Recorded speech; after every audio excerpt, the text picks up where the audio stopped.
A simple way for non-mathematicians. It reads between giddy to get it. Canadian maple leaf, American gold eagle, American gold buffalo. By the end of this video, I will have a special present for all of you.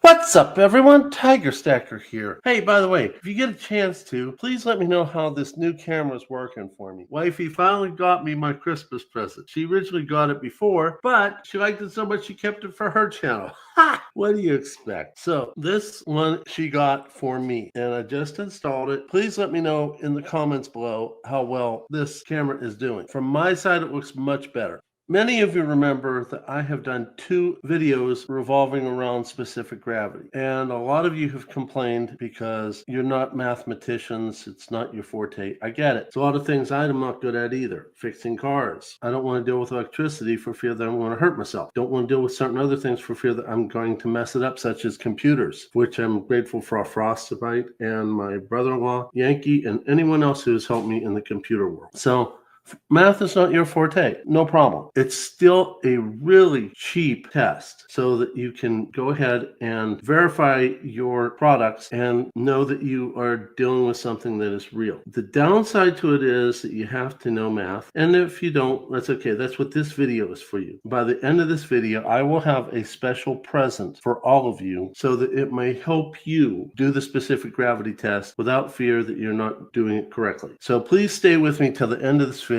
It might get a little sciencey, but it will make sense in the end. I promise you that. So with this going on, let's talk about what is a gram. Believe it or not, the topic of grams was needed to be invented. And what they did was they took a cubic centimeter of water and labeled that as 1 gram. That's what a gram is, a cubic centimeter of water, which is different than weight. Mass is always the same. Weight is mass affected by gravity.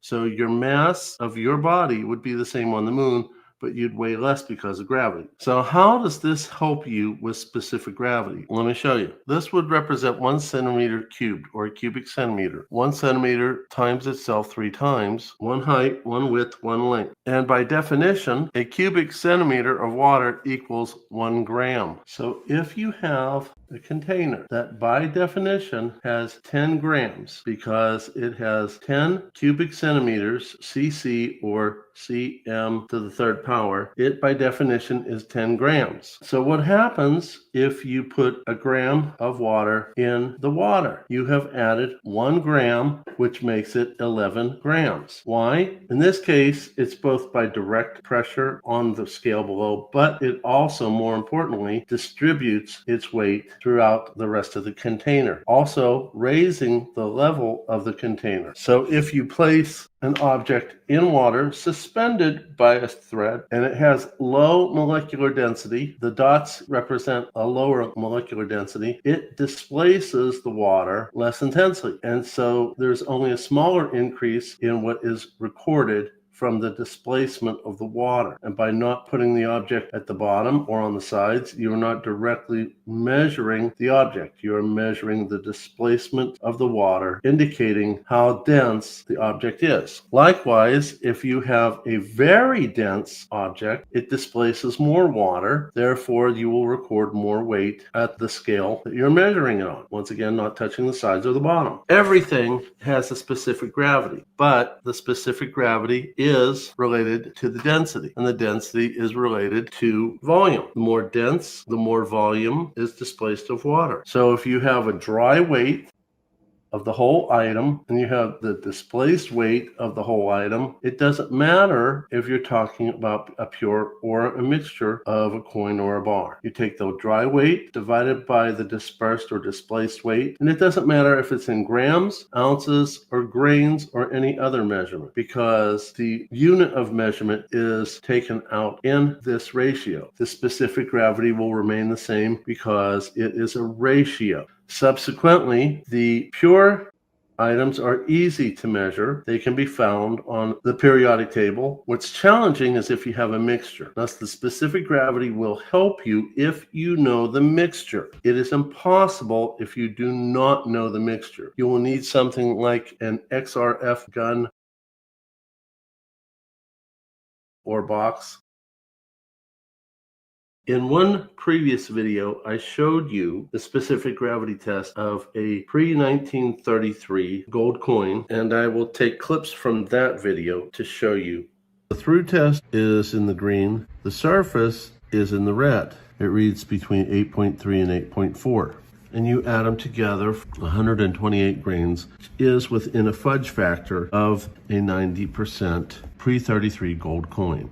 In the second video, I showed you a silver coin labeled as 999 pure silver when it wasn't. It was sterling silver. And I will show you clips from that video. Absolutely giddy to get it. And it comes with a COA, 1.13 troy ounces, 352 grams. Specific gravity of pure silver is between 10.49 to 10.50. Sterling silver is between 10.1 to 10.4, between 3.5 and 3.6.11. Divide the dry weight by the displaced weight. Now, in both of those cases, I and you can find out the components of objects such as these two coins or rounds. The pre-33 is 10% copper, 90% silver, and the specific gravity of it can be figured out from that point, which I've already shown you. Now, sterling silver, I cheated a little bit. I got on Google and found out the specific gravity for that, and I included that for you already. But what happens if you have three components? The American Gold Eagle has three components: 91.67% gold, 5.33% copper, 3% silver. Now, this is not representing the coin itself. This is a pie chart. If it makes it more easy for you, we can use a bar chart. 61% gold, 5.33% copper, 3% silver. Regarding the pre-33, this was the weight in grams and weight in grains converted to grams. The displaced weight, which you've seen, and the difference in the weight, A minus B, and what it equals, 0.066 grams. The percentage of weight lost, 0.066, divided by the new weight when it was made, gives you 0.79% loss of weight. For specific gravity, you take the specific gravity component of gold, and it's 90%, and then you get the partial specific gravity of that component. By the way, this is the worksheet that I will have available for you. If I'm not able to get it as a URL, it will be available upon request by email for all of you, especially those of you who don't do math very well. Think of this as a worksheet for doing your taxes. Take the answer from A, mix it with the answer from B, get the answer C, take A and C and do whatever it says to do, then you get the answer D, and so forth and so on until you get your tax answer. So think of this as this way, a simple way for non-mathematicians. So you take the specific gravity of copper times it being 10% of that item gives you that much of a partial specific gravity of the item. Add them together, and this is the total specific gravity for that item with those components for a pre-33 coin. Now you take the specific gravity, which is B, divided by C, and it comes out to 18.2857, which was done by measuring, as was seen on the video. And if you compare it to the mathematical component, these two are very similar. So you're really close. You're within a fudge factor.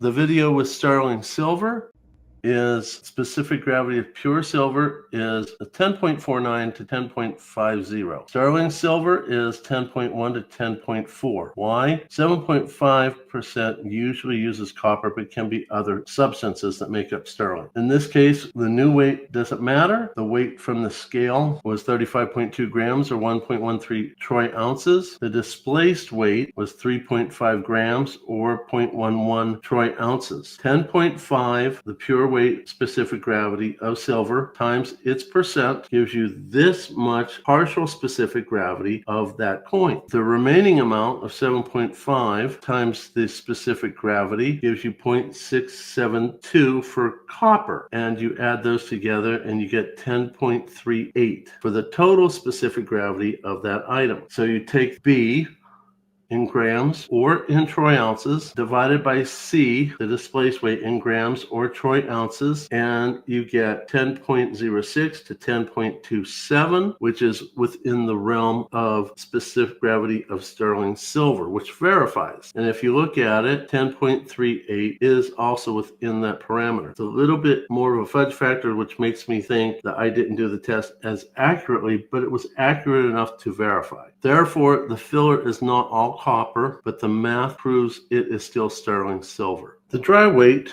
of a 1/10 ounce American Gold Eagle,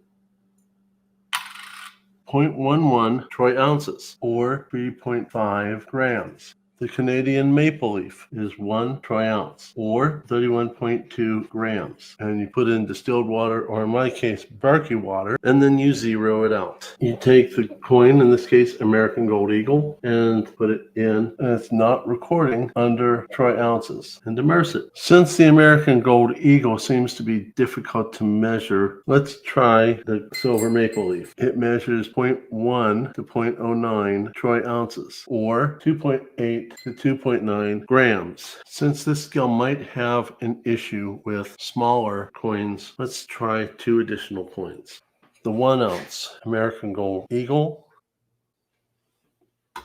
measures 1.09 troy ounces, or 34 grams. Now keep in mind, in the American Gold Eagle, you have 1 troy ounce of gold, but it weighs a little more because of the additional components of copper and silver. And let's compare it with an American Gold Buffalo, which is 31.2 grams, or 1.0 troy ounces. And the American Gold Eagle, which is 0.6, maybe 0.7 troy ounces displaced weight, or 2.0, 1.9 to 2.0 grams of displaced weight. Now the American Gold Buffalo measures 0.05 troy ounces of displaced weight, or 1.5 grams of displaced weight. Well, everyone, so what are the results? It's going to be a little wonky, and I think the reason it's a little wonky is because this scale is good for general measurement, but it's not scientifically accurate enough. Maybe I should have used grains. It worked last time when I needed grains. It worked a whole lot more accurately. So maybe that's one thing I need to do, because it's a lot smaller unit. But I found a way to verify the verification. So under the Canadian silver maple leaf, where the weight was 1 troy ounce, or 31.2 grams, and its displaced weight was 0.9 troy ounces, or 2.9 grams. 10.5 is the specific gravity. There's no mixture, so it stays 10.5. 1 ounce divided by 0.09 ounces, and the ounces cross each other out, is 11.11. That seems a little weird, doesn't really match. However, remember I told you I just figured out that maybe I should have used grains or get a more specific scale. How do I know that? Because 1 ounce divided by the specific gravity is 0.095238, which verifies that number. So it does verify. And the same thing with grams. 31.2 grams divided by 2.9 grams, they cross each other out, is 10.76. A little closer, but when you take the actual grams of a troy ounce, 31.1, divided by 10.5 is 2.96. The actual weight at was 2.97, which verifies the 2.9 in both cases. So what about the 1 ounce Gold Eagle? As you recall, I couldn't measure the 1/10 ounce. I really think I need a more specific scale for scientific purposes. I'm going to have to look to find a better unit. It was 1.09 ounces, or 35 grams. Displaced weight was 0.6 troy ounces, or 1.9 grams. Now here you have the mixture of 3 components. Specific gravity of gold times the percent is the partial specific gravity. Specific gravity of copper times the percent of copper in the coin gives you that specific gravity. Specific gravity of silver times its percent component, partial specific gravity of the coin. Add them all together, you have 18.503 as a total specific gravity of 1 ounce Gold Eagle. Actually, any type of Gold Eagle. So you take 1.09, divide it by 0.06, get 18.17. That's pretty close. 35 grams divided by 1.9 grams is 18.42. Also pretty close. And the reason I think this worked a little bit better was scale was a little more accurate this time. So let's go to the gold buffalo. 1.0 troy ounces or 31.2 grams. Displaced weight 0.05 ounces or 1.6 grams. It's a pure, so you take 19.32 for the specific gravity of gold times its percent. It's the same thing. Add it together because there's no other components. It's the same thing. Then you take 0.05 displaced weight. You get 20. That's a little weird. But if you take 1 ounce divided by the specific gravity, you get 0.0518, which verifies the displaced weight that you got. So this verifies. 31.2 grams divided by 1.6 grams is 19.5, a little closer to this. But let's verify again. At 31.2 grams divided by the specific gravity is 1.615, or if it was an exact troy ounce of 31.1 grams divided by the specific gravity is 1.61, which verifies the displaced weight. So as you can see, this does verify, even with a regular scale set up to measure for purchasing purposes. Now, for those of you who stayed through to the end of this video, in other words, you're in the cool kids club. You want to know how to do this test, especially if you're not a mathematician. This spreadsheet in its blank raw form,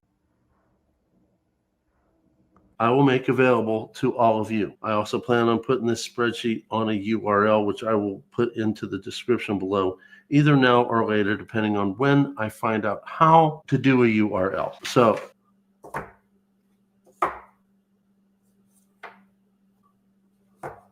I hope that this work that I've done for all of you will help you. Please contact me at my email and I will send you the spreadsheet. And when I get the URL, it will be listed in the description below.